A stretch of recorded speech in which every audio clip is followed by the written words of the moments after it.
азыр Кыргызстан боюнча мыйзам чегинде аябай жакшы кыргыз элинин жакшы мындай мыйзамдарга аралашып, жакшы ыкма кылыптыр. Бул үммөт деген долбоор Минюстан бүт мамлекеттик расмий уруксат кагаздарын алып алып, азыр 10 000 кол тамга чогултуп атабыз. Ошондуктан урматтуу кыргызстандыктар, биздин ыктыярчыларды көрүп калсаңыздар, сөзсүз келип жардам бергиле. Уголовный иштен жарандык ишке котортуп атабыз. Ошондуктан баардык Кыргызстандын жарандарына кайрылам, кайдыгер карабай ушундай мыйзамдарды конституцияда болуп. Өзбек али кудай берген адам бизге. Анын өзүнүн тарыхта, Кыргызстан тарыхында урду бар.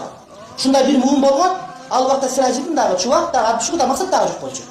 Ал убакта өзбек ажылы бар болчу. Жарым бирде ар нерсе сүйлөйт эле, бирок ошону менен адамдар мусулман болушкан. Андай эмеспи? Бир эле өзбек али сүйлөйт ошол убакта. Аны биз жоготуп коебуз, өчүрүп коебуз бир нерсенин баардыгын. Өзбек ажынын китептери менен мусулман болгондо элдер. Дагы деле башсызды. Эмне кыйын болуп кеттик биз. Ал доктор болчу. Кандидат наук. Анын лор боюнча иштери англис тилине которулуп, чет элде иштеп атат.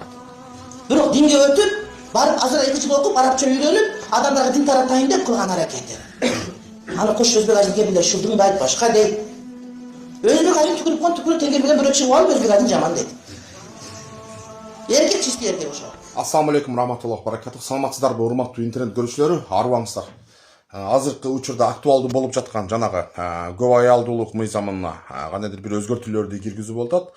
Албетте барыңыздар эле мына жердеги эмго аялдарды туура түшүнсө болот. Кээ бир эркектер дагы аралашып алыпсыздар. Ол мыйзам мындай эркектерге, силерге тиешеси жок. Силер мындай эркек кейпиндеги аялдар, жанагы көңүлү бошчу. Булар мындай чыныгы эркектерге тиешелүү. Бул демилгени колдоп аткандарга терең ыраазычылык билдиребиз. Мен сиздерди колдойм 100%.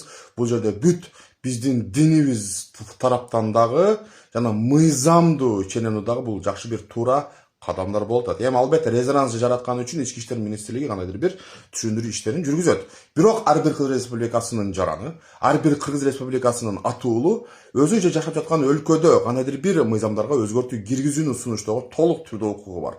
Бул мыйзамдуу деп эсептейм. Жана бул оюңуздан кайтпаса деген ишениндемин. Албетте бул азыркы биздин учурда өтө мындай коомчулукта биздин көпчүлүк учурду талап кылган маселе. Бул эми айтылбайт. Не говорится деп коет, бул эми айтылбайт.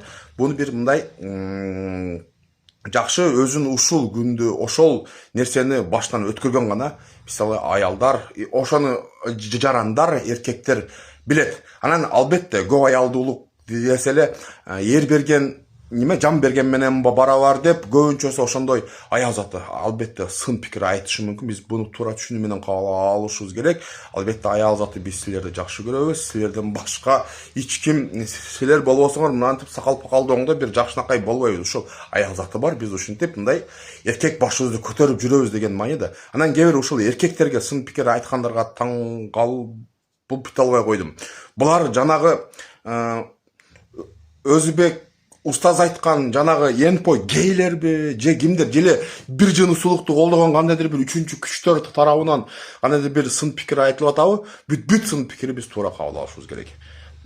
Сын пикир мындай талаштан тастык жаралат деп бул азыркы биздин өлкөдө болуп аткан бир керектүү кандайдыр бир иш-чара болушу мүмкүн урматтуу кыргызстандыктар. Ал эми мындай демилгечилерди колдойбуз. Адресиңиздерди жазып койсоңуздар, барып сиздердин колдооңуздарга, сиздердин топтоп аткан колуңуздарга как жаран катары мен өзүм дагы колуму берем. Жана менин аудиториям дагы мындай ачык жүзү менен чыкпаса дагы чын ихластан, эң негизгиси мына ихластан колдогондорду мен мисалы үгүттөп кете алам бул сиздердин демилгеңиздерге. Бул албетте бул демилге эч кандай мыйзамга каршы келбейт. Дагы бир жолу баса белгилеп айтып кетсем, ар бир жаран, ар бир атуул өзү жашап жаткан өлкөдө кандайдыр бир мыйзамдарга өзгөртүү киргизүүнү сунуштоого толук түрдө укугу бар. Жана өзүнө каалагандай, өзүнө керектүү мыйзамдар менен жашаганы кандайдыр бир ушундай кол топтоолорго толук түрдө укугу бар. Убагында биздин дагы президентибиз Садыр Нуркожоевич Жапар 500 миңден ашып кеткен. Мындай нары бери өтүп жүргөндөр эле кол коюп атыпчы. Анын сыңарында эле бул мыйзамга дагы биз өзгөртүү киргизишибиз керек. Азыркы мыйзам боюнча бул уголовный кодекс 50.000ден 100.000ге чейин болсо керек. Жана кандайдыр бир неме. Ушул нерсени эле административный штраф кылыңыздар. Эгерде кандайдыр бир буга чейин бул көп аялдуулук боюнча бир 2-3 факты эле катталса керек. Буга чейин катталган эмес. Аны каттоо үчүн сөзсүз түрдө экинчи тарап арызданушу керек болсо керек эле. Менин билишимчечи, буга чейин эч ким арыздаган эмес. Ушундай интернеттен эле чыгып деле ошогундай тиешелүү органдар реакция кылышкан. Бул бир. Ал эми экинчиси болсо сын пикир айтып аткандар, урматтуу аял затын түшүнөбүз. Аял заты мейли өзүнүн күйөөсү ушундай болуп мыйзам кылып кетсе деп. Бул нерсе динде каралган нерсени биздин көп пайыз жарандарыбыз ислам динин карманат. Бул динде карманган нерсе. Биздин алымдарыбыз айтып кетет, кээ дейт, кээ бул экинчи аял алуу арам.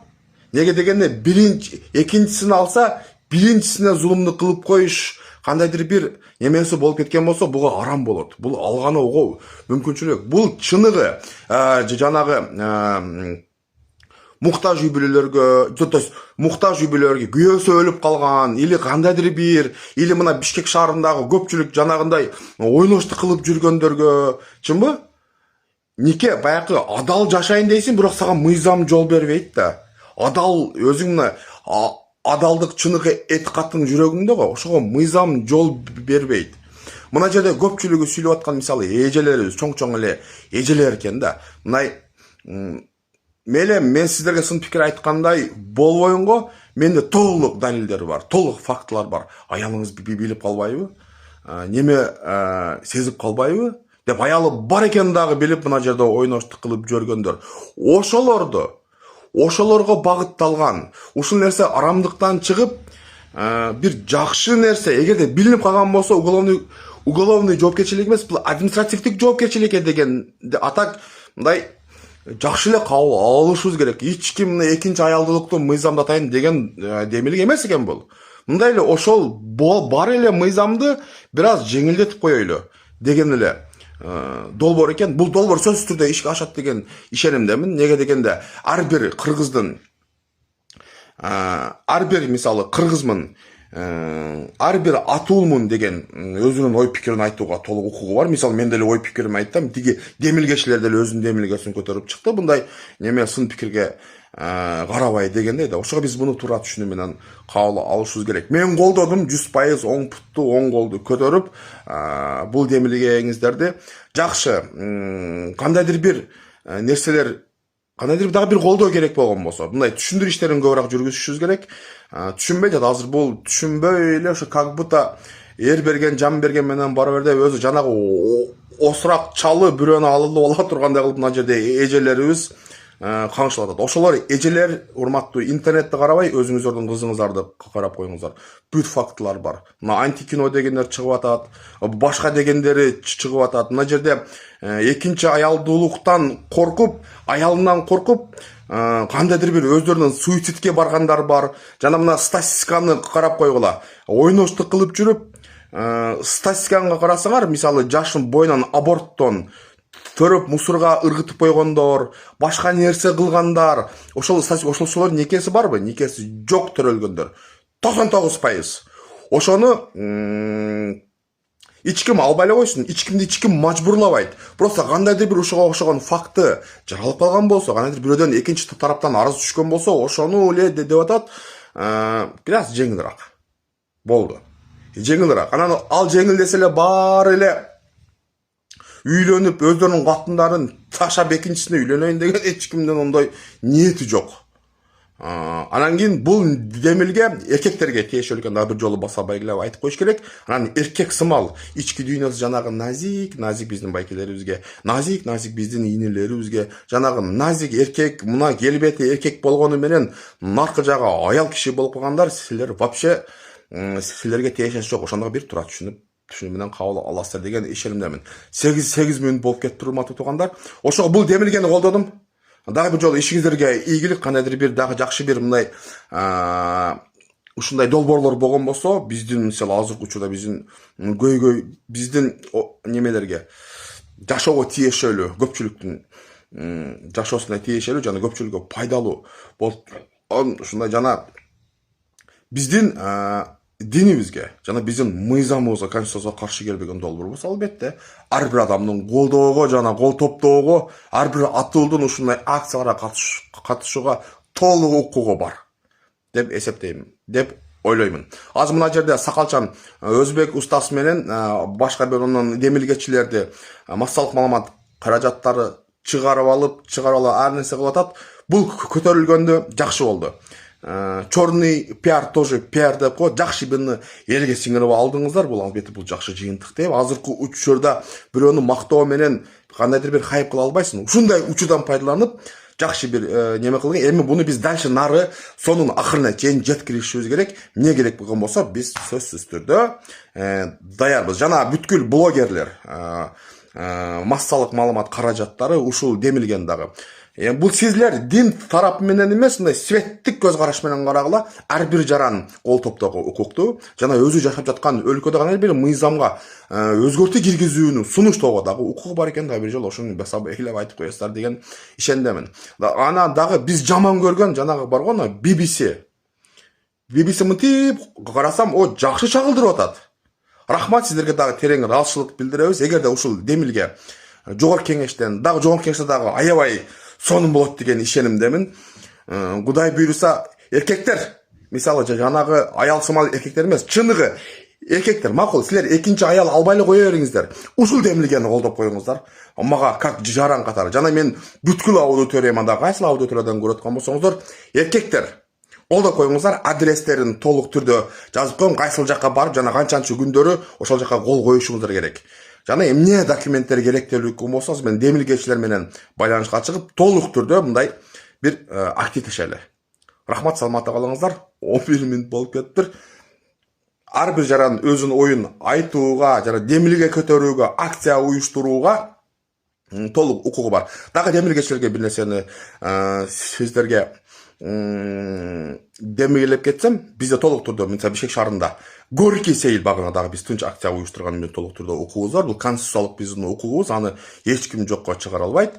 Эгерде кандайдыр бир иш аракеттер, кандайдыр бир басым боло турган болсо, ошого дагы биздин укугубуз бар экен, мен сиздерге эскертип кетем. Эми эч ким юрист эмес, биз митингдерде жүрүп уже билип калганбыз, ошондагы биз сиздерге мындай бир демилге кылып, мен ушу сунушумду кабыл алып коюңуздар. Эгерде кандайдыр бир ушул кол жарандардын кол топтобосуна кандайдыр бирөөлөр эч кимди мажбурлабаңыздар, жөн эле эскертүү берип коелу.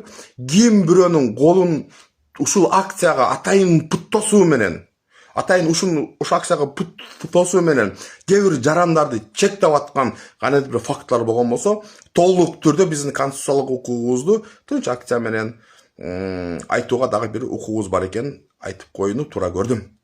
Сак саламатта калыңыздар, аман болуңуздар. Сиздер менен мен атым Илимбек, ой пикир калтырып коюңуздар, катталып коюңуздар, дегенде саламатта калыңыздар.